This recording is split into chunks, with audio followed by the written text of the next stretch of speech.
Hi, welcome back to my channel. Today we're going to look at the second part of making a smart home. I'm Glenn Polson, and this is Tech Savvy for Seniors. Let's get right into it. There's a lot to cover, and we don't have all day. So, on a happy note, the attached that I'm going to share with you is a checklist that you can use. You can download it, and you can print a copy of your own if you want to give you some ideas on what it is you should be looking for to start your smart home. So for me, to start a smart home, it was very important to start with a fire alarm and CO2 system all in one from Google Nest. And the reason I started with those is because there was nothing more annoying than when my wife or I were cooking in the kitchen and the hall fire alarm would go off because our kitchen was small and the airflow was not great. So you rush out with the tea towel in hand, you're waving it around and trying to get the smoke to clear out of the hallway, and it's frustrating and annoying. So I looked up, and lo and behold, I found the perfect suggestion, which was a talking fire alarm. And even though it can have very loud blasts of noise to make sure you wake up in the night or to make sure that there's fire in the house, you can also suppress it by using a telephone if you have an app handy, or you can even just use the end of a broom handle and just touch the center dial. We're going to look at these in a lot more depth shortly. So, getting back to the checklist, I've broken it down. Doesn't matter if you're in an apartment or a house, you can use whichever parts of this that actually suit you. But I've tried to break it down so that you could have a look at different rooms that you could use, from a living room to a dining room to a family room and bedrooms. And there's so many different devices you can use, whether it's a light switch that you want, a simple light bulb that's meant for smart homes to hook up to your Google Home or your Alexa. In my case, I'm going to talk more about Google Home because that's what I've used and I've invested heavily in it. Although I have to say, I use a lot of different manufacturers like Geeni, for example, which we're going to look at, for smart plugs. Because at holiday time, as I mentioned in part 1, our holiday scenes are all lit up by these smart dots, or small Geeni dots that you plug into any outlet. So you can plug your Christmas tree in, your lights in, and Geeni even makes them for outdoors.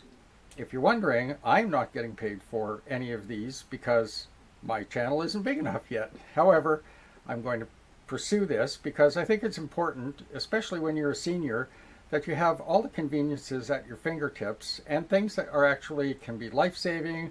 They can be life-changing because if you forget to turn things off, as I suggested in my first video, where my wife and I constantly left the ceiling fans on overnight, all as I do now is say, hey, I won't say the whole word so I don't start yours or mine up inadvertently. Good night. That's all I say. So what happens is a lot of the lighting in the house just shuts off by itself. The front porch light shuts off, the hall light shuts off, any of the decorative lighting that I have for plant spotlights, all of that shuts off by itself. And during the holidays, all of my Christmas type ornaments or Christmas type lighting all shut off themselves. So let's delve into this even further. So you'll notice in this particular slide that I'm showing you the Google Nest series of items and also just regular Google Home items. What's the difference? Well, it can be a little confusing because Google Nest actually has its own function using the doorbell system, one of the remote camera systems that I use over my garage. I've shown you that picture on part 1, but here it is again, just to refresh your memory. I have it over top of my garage because of car theft being so prevalent, and as I mentioned previously, it won't stop anybody from stealing your car possibly, but it will certainly give you a look at potentially who did it and proof for your insurance and the police that your car was actually stolen. And you'll notice that the Nest thermostat is shown in this particular picture, and although I did have one up and running in my house, it wasn't very compatible with my furnace, and it works beautifully for most furnaces. I happen to have an oddball one, so it's a one-off, and I had to end up spending quite a bit more money and getting something that actually matched my furnace, but I could still hook it up to my Google Home and I can still control it. So that's really quite helpful for me. So With the Nest fire suppression system and CO2 detector, you'll notice it's a very good looking piece of equipment and it's showing a green ring on it. Well, that green ring is actually quite important because it gives you the opportunity to set it as a night light. So if you're walking down the hall at night, you can get a nice glow from it. You can brighten it, you can dim it, it doesn't matter, but it saves you from turning on all the lights to go find your way to the washroom, especially if it's down the hall from you. That's one feature it has.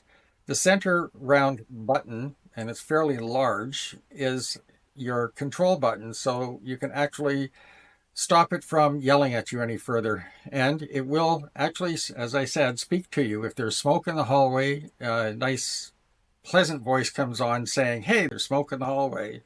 And then it'll tell you the smoke is clearing, and then it'll tell you that it has cleared.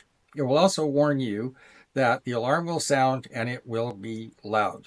Well, I'd rather have somebody talk to me than just all of a sudden have this annoying whining sound that's ear deafening just because you open the oven door and some grease spilled on something. So bear it in mind and keep it in mind because it's a great product. There are also a lot of other ones out there, but today, as I mentioned, we're going to talk a bit about all of the Google Home products and some of the accessory products that go with it. The next item we're going to look at is the Geenie Smart Dot. And if you wonder why I'm looking sideways every now and again, is I'm just referring to some of the photos I have on my laptop. So it helps me stay on track and talk to you about these items in order. And it's called a smart dot because it's just a small round dot that plugs into any socket in your house and controls any number of appliances or lighting or anything else you want to control. You can set it to make coffee for you. You can set it to turn on and off at a certain time. You can do a lot with this small item.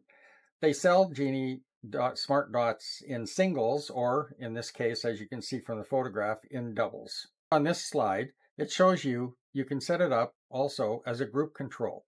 You can do this directly from the Geenie app if you prefer. Again, I pretty much stick with Google Home because I'm so comfortable with using the commands on Google Home. I know that I can set up a group from there if I want to, and that's typically what I do is I set up entire areas of the house that I want lit or not lit, and changes made or not made. As you can see on this slide, you have the dimensions of the Geenie Dot. Again, they're fairly small and easy to use. Sometimes you have to, unfortunately, lose the upper plug. If you're trying to do 2-3 prongs at the same time, it won't work. It only fits really one standard plug, and then the one above, you can use a 2-prong. But if you're looking to plug in a 3-prong appliance above a Geenie Dot, typically it doesn't work. So you might bear that in mind, or you might want to check first because maybe your house is a little more up to date than mine and you might have larger outlets than I have. The next item I want to talk about is the Google Doorbell. There are so many good quality products on the market today. Again, I went with Google because I'm familiar with it and its ease of use, but there's Ring and there's so many other great doorbells out there. This isn't the only one.